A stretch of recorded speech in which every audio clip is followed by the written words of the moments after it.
Hello everyone, welcome to home scientist. तो जैसे अपनी पूरी सीरीज चल रही थी जिसमें अपन प्रीवियस ईयर क्वेश्चंस कर रहे थे, तो हम लोग उसी सीरीज को कंटिन्यू करते हुए आज के हमारा पूरा क्वेश्चंस देखेंगे। और सॉरी, मैं इतने दिन से थोड़ा बिजी चल रही थी, इस वजह से मैं वीडियोस अपलोड नहीं कर पा रही थी। बट आज से हम लोग हमारे सारी जो वीडियोस है उन सबको कंटिन्यू रखेंगे और दिन में 2 वीडियोस में आप लोग को प्रोवाइड करूंगी, जिसमें एक वीडियो के अंदर हम लोग प्रीवियस ईयर क्वेश्चंस करेंगे जो कि मॉर्निंग में आएगी, और एक वीडियो के अंदर हम लोग जो भी कंसेप्ट है हमारे वो क्लियर करेंगे जो कि शाम के टाइम में आएगी। तो सॉरी फॉर इनकन्वीनियंस। तो आज से हम लोग हमारा सारा सेशन कंटिन्यू करेंगे। तो आज हम लोग देखते हैं हमारे प्रीवियस ईयर क्वेश्चंस का, जो कि हम लोग 2018 दिसंबर के कंप्लीट कर रहे थे, उसका पार्ट 11 देखते हैं। तो जिसके अंदर हम लोग आज असर्शन एंड रीजंस जो हैं उसी के क्वेश्चंस कंटिन्यू करेंगे। तो स्टार्ट करते हैं। ओके, देखते हैं पहला क्वेश्चन। असर्शन और रीजन हम लोग रीड करते हैं। There is a higher incidence of learning difficulties in children who have experienced a long period of institutionalization in the early years. Reason देखते हैं। The first 6 years are critical period for emergence of certain capacities and deprivations result in negative consequences. तो अब आप लोग idea लगाइए कि ये जो हमारे असर्शन और रीजन है, यानी जो हमारा स्टेटमेंट 1 और स्टेटमेंट 2 है, क्या वो दोनों करेक्ट है या इनकरेक्ट है, या फिर एक करेक्ट और एक इनकरेक्ट है। फिर मैं आपको एक्सप्लेन करती हूँ। आई होप आपने इसका आइडिया लगा लिया होगा आंसर का। इसका सही ऑप्शन है हमारा ऑप्शन नंबर 1, जिसमें यह है कि हमारे जो दोनों जो असर्शन और रीजन यानी दोनों जो स्टेटमेंट्स है वो हमारे करेक्ट हैं। ठीक है, कैसे? क्योंकि जब किसी बच्चे को बहुत ही लंबे समय तक, यानी उसकी जो भी अर्ली टाइम पीरियड रहता है, यानी हम लोग ऐसे बोलते हैं कि 1 ईयर से लेकर 8 ईयर्स तक की जो एज रहती है ना, उसके अंदर अगर उस बच्चे को जो है वो हर तरीके के एक्सपीरियंसेस नहीं हुए होते हैं, या फिर वो सिर्फ घर के अंदर बंद रहता है, तो उसका जो कॉग्निटिव लेवल ऑफ डेवलपमेंट है या फिर फिजिकल लेवल ऑफ डेवलपमेंट है वो उतना अच्छे से नहीं हो पाता है।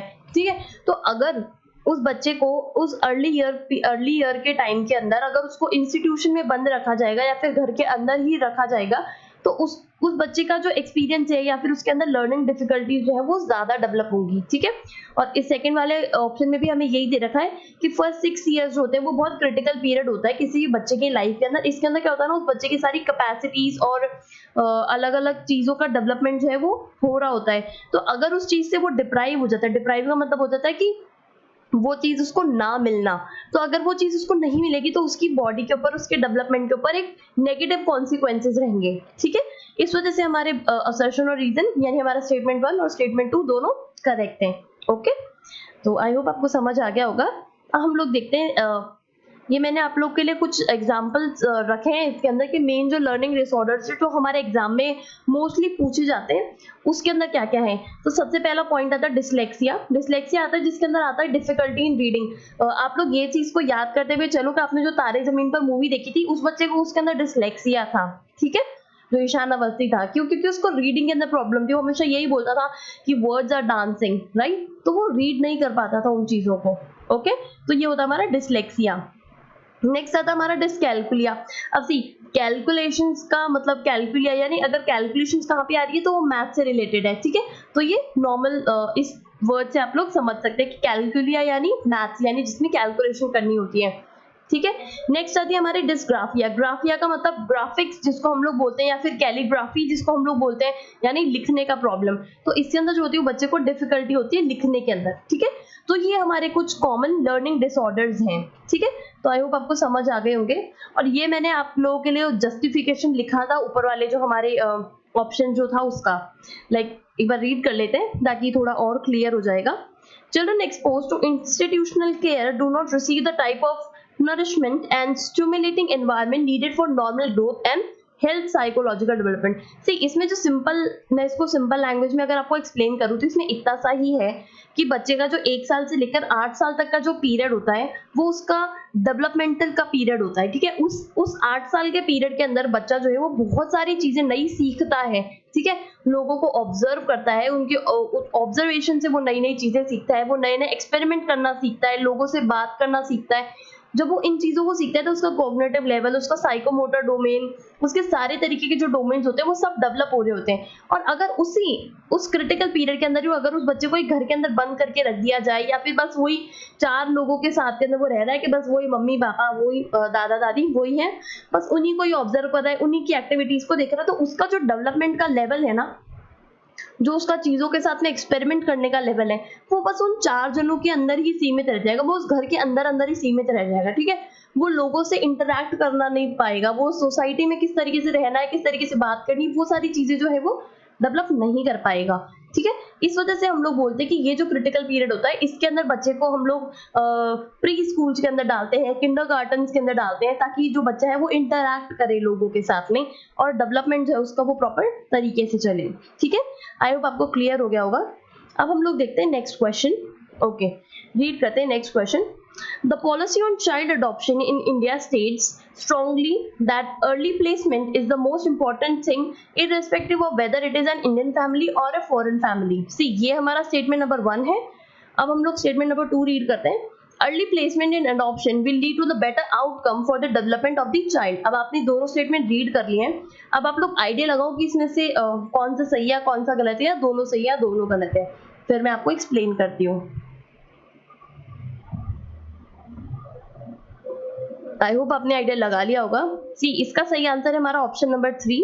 ठीक है, सी, इसका क्या मतलब है कहने का, जो हमारा स्टेटमेंट 1 है उसके अंदर उन्होंने ऐसा बोला है कि जब हम किसी चाइल्ड को अडॉप्ट करते हैं तो हम लोग उसको अर्ली एज में ही अडॉप्ट करना चाहिए, यानी जब वो न्यूली बॉर्न ही है, या फिर जो मतलब वो अंडर 1 ईयर या 2 ईयर की एज में है, जब उसको ज्यादा अंडरस्टैंडिंग नहीं है। ठीक है, इससे क्या होगा, वो बच्चा जल्दी एडजस्ट हो जाएगा। ये उसके अंदर लिखा हुआ है कि भाई चाहे इंडियन फैमिली हो या फिर फॉरेन फैमिली हो, सबसे इंपॉर्टेंट चीज ये है कि अगर आप चाइल्ड अडॉप्ट कर रहे हो तो आपको उस बच्चे को जो है वो इन्फेंट वाले पीरियड के अंदर ही अडॉप्ट करना है। उन्होंने ये बोला है पहले वाले स्टेटमेंट के अंदर। तो ये तो बात फॉल्स हुई। ठीक है, क्योंकि कोई जरूरी नहीं है। सी, बच्चा अडॉप्ट करने का जो आपका डिसीजन होता है वो एक पेरेंट, मतलब जो भी आपका पेरेंट है उनका डिसीजन होता है। ठीक है, एक फैमिली का डिसीजन होता है, तो वो उनकी चॉइस है कि वो कब एक बच्चे को अडॉप्ट करना चाहते हैं, चाहे वो एक बच्चे को 5 साल की उम्र में अडॉप्ट करना चाहते हैं, या 10 साल के बच्चे को अडॉप्ट करना चाहते हैं, या फिर 1 साल 2 साल, वो उनकी चॉइस पे डिपेंड करता है। ठीक है, इसका कोई स्पेसिफिक रूल बना हुआ नहीं है कि उन्होंने यही है कि भाई आपने जब अडॉप्ट करना है तो आपने अर्ली ईयर के अंदर ही अडॉप्ट करना है। इस वजह से हमारा पहला वाला स्टेटमेंट जो है वो फॉल्स हो जाएगा। सेकंड वाला स्टेटमेंट या फिर रीजन जो उन्होंने दे रखा है ना, ये एकदम ट्रू है। ठीक है, कि अगर आप किसी बच्चे को अर्ली अडॉप्ट करते हो, यानी अर्ली टाइम पीरियड में अडॉप्ट करते हो, तो वो बच्चा क्या है, स्टार्टिंग से ही उसका प्लेसमेंट जो हो रहा होता है, उसके जो एडजस्टमेंट हो रही होती है वो आप लोगों के साथ में हो रही होती है। इस वजह से जो है उस बच्चे की अडॉप्शन अगर अर्ली टाइम में होती है तो उस बच्चे का जो आउटकम रहता है वो बेटर होता है। ठीक है, इस वजह से हमारा स्टेटमेंट जो आर है वो करेक्ट है। ठीक है, आई होप आपको समझ आ गया होगा। अब हम लोग देखते हैं थर्ड क्वेश्चन रीड करते हैं। ये भी वही हमारे असर्शन और रीजन से रिलेटेड है। तो अब हम लोग असर्शन रीड करते हैं। Understanding is in the mind of both the sender and the receiver of the message. Reason देखते हैं। Persons with closed minds completely understand message, especially if the information is contrary to their value system. अब ये बहुत easy question है। I hope आप लोग को सिर्फ असर्शन और रीजन रीड करके ही आंसर समझ आ गया होगा।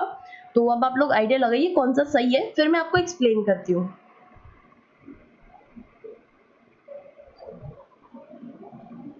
ओके, आई होप आपने आइडिया लगा लिया होगा। सी, इसका सही आंसर है हमारा ऑप्शन नंबर 2। अब सी, पहले हम लोग बात करते हैं रीजन की कि वो इनकरेक्ट क्यों है। पहला वर्ड जो उन्होंने लिखा रीजन के अंदर कि person with closed mind. Guys, simple word था, क्लोज्ड माइंड। अगर किसी इंसान का दिमाग ही बंद है किसी चीज को समझने के लिए, तो वो किस तरीके से अपना मैसेज, जो भी आप उसको मैसेज देना चाह रहे हो, वो कंप्लीटली अंडरस्टैंड करेगा। अगर इसमें लिखा होता कि भाई ओपन माइंडेड पर्सन है तो वो मैसेज हमारा अंडरस्टैंड कर रहा होता, लेकिन यहाँ पे लिखा है कि पर्सन विद क्लोज्ड माइंड, तो वो तो ऑब्वियस है कि अपना मैसेज चाहे आप उसको कितने भी इजी तरीके से एक्सप्लेन कर दो, वो समझ ही नहीं पाएगा उस चीज को। ठीक है, इस वजह से हमारा रीजन जो है वो कंप्लीटली फॉल्स है। ठीक है, अब हम लोग हमारे असर्शन की बात करते हैं। Understanding is in the mind of both the sender and the receiver of the message. See, इसको अंडरस्टैंड करने का मतलब ये है कि अगर मैं आपको कोई मैसेज दे रही हूँ तो मैं आपकी सेंडर हूँ और आप उस मैसेज को रिसीव कर रहे हो, इसलिए आप लोग रिसीवर हो। ठीक है, तो जो भी चीज मैं आपको एक्सप्लेन करना चाह रही हूँ सॉरी, उस चीज की अंडरस्टैंडिंग आपके और मेरे दोनों के माइंड में है, तभी तो मैं आपको उस चीज को सेंड कर पा रही हूँ और आप उस चीज को रिसीव कर पा रहे हैं।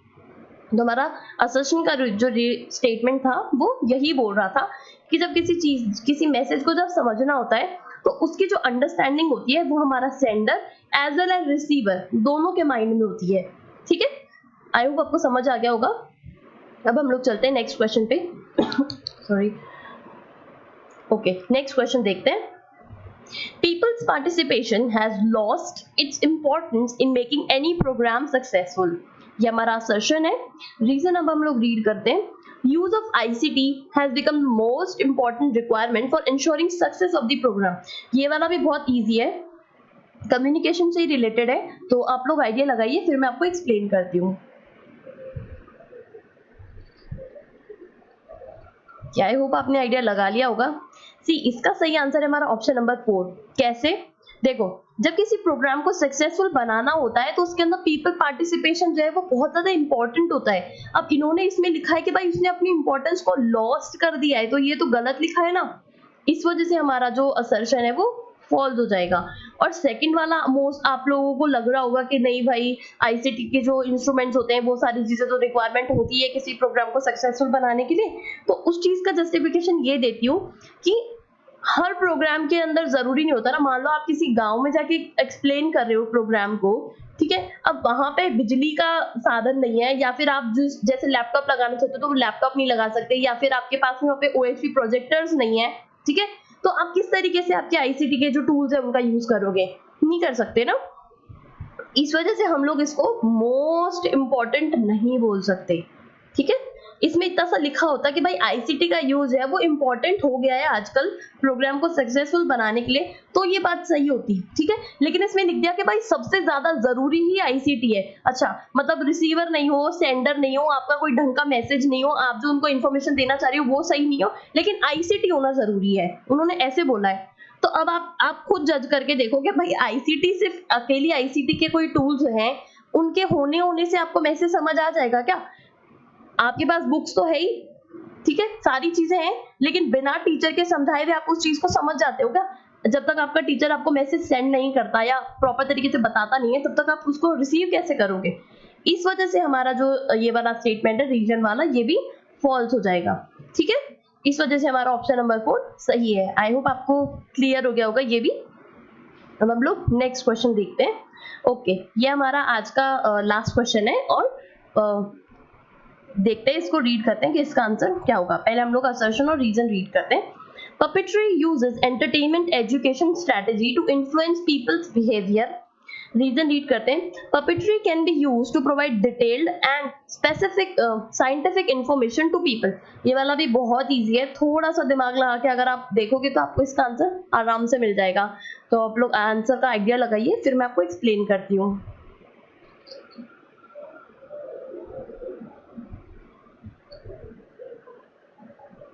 ओके, आई होप आपने आइडिया लगा लिया होगा। सी, इसका सही आंसर है हमारा ऑप्शन नंबर 2। कैसे? देखो, इसमें ऊपर वाले में असर्शन में क्या लिखा है? Puppetry use entertainment education strategy to influence people behaviour. Obvious है, जब आप कभी गांव में जाते हैं या फिर शहर वाले चीजों में भी अप्लाई कर सकते हैं, बट शहर वाले क्या थोड़े से एजुकेटेड रहते हैं तो उनको पपेट्री में इतना इंटरेस्ट नहीं आता है, बट गांव के जो पीपल होते हैं, रूरल पीपल जो होते हैं, उनको पपेट्री में काफी इंटरेस्ट होता है। ठीक है, और अपने राजस्थान में वैसे भी पपेट्री काफी ज्यादा चलती है, तो उसके अंदर उन्होंने बोला है कि ये एक तरीके का एंटरटेनमेंट एजुकेशन स्ट्रेटेजी है जिससे कि हम लोग लोगों का बिहेवियर चेंज कर सकते हैं। तो ये ऑब्वियस बात है कि पपेट देख के एंटरटेनमेंट भी हो जाएगा और उसके अंदर अगर आप कोई एजुकेशनल मैसेज डाल देंगे तो वो एक एजुकेशन स्ट्रेटेजी भी बन जाएगी। ठीक है, लेकिन रीजन हमारा फॉल्स कैसे है? क्योंकि इन्होंने ऐसे बोला है कि पपेट्री जो है वो डिटेल्ड और साइंटिफिक इंफॉर्मेशन प्रोवाइड करने के अंदर काम आती है, तो ये हमारा गलत हो जाएगा। अब आपने भाई कोई न्यूटन के लॉ समझाने हैं, ठीक है, उनको डिटेल के अंदर, और वो साइंटिफिक लॉज है, उसको एक्सप्लेन करने के लिए आप पपेट्री काम में नहीं ले सकते। ठीक है, ये ऑब्वियस चीज होती है, तो इस चीज के वजह से हमारा जो रीजन है वो गलत हो जाएगा। आई होप आपको क्लियर हो गए होंगे हमारे क्वेश्चंस। ठीक है, तो थैंक यू सो मच। आज का हमारा लेसन इतना ही था। आई होप आपको लेसन्स पसंद आ रहे होंगे। तो अगर आप चैनल पे नए हैं तो प्लीज चैनल को लाइक कीजिए, शेयर कीजिए और सब्सक्राइब कीजिए और बेल आइकन दबाना मत भूलिएगा। उससे आपको मेरे चैनल पे जब भी मैं नया लेसन डालूंगी उसकी नोटिफिकेशन सबसे पहले मिल जाएगी। Okay, thank you so much.